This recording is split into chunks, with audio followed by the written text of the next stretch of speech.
Around 2:30 p.m. on November 28, 2015, a man pulled into his driveway in the extremely rural city of Huron, California.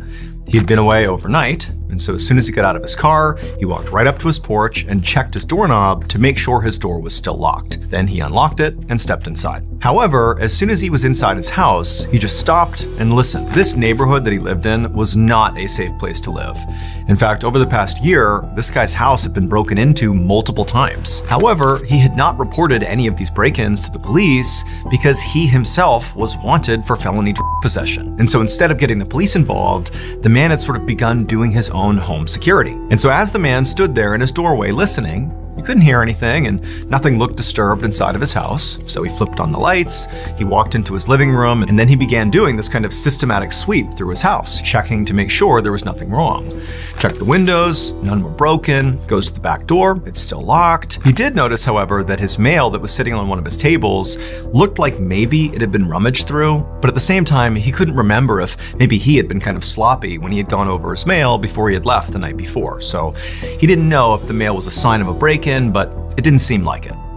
And so after completing his sweep and feeling confident that the house was in good order, he sat down and he relaxed. However, after only a couple of minutes, the man realized his house was pretty cold and he was starting to shiver. So he stood up and he walked over and he turned on his heat. Then he sat back down on his couch. Then, about a minute later, this awful high-pitched scream ripped through the house. It would turn out the homeowner's paranoia around break-ins was totally justified because the night before while he was gone, someone had tried to break into his home.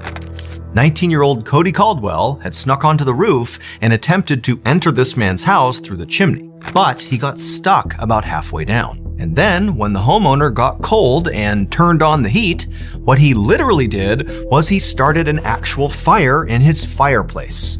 And after setting this fire, Cody, who's wedged in the chimney right above this fire, began breathing in the smoke, and in his panic, he began to wiggle around and sink further and further down into this chimney, which is angled, and so he would have gotten more and more stuck until he was basically in the fire and then caught on fire. That scream was him burning alive inside of the chimney. And the man who owned the house had no idea what was going on. He just heard these screams. And then finally, when he got the fire put out and he called the police and the first responders showed up, it was already too late because Cody had died from severe burns and smoke inhalation.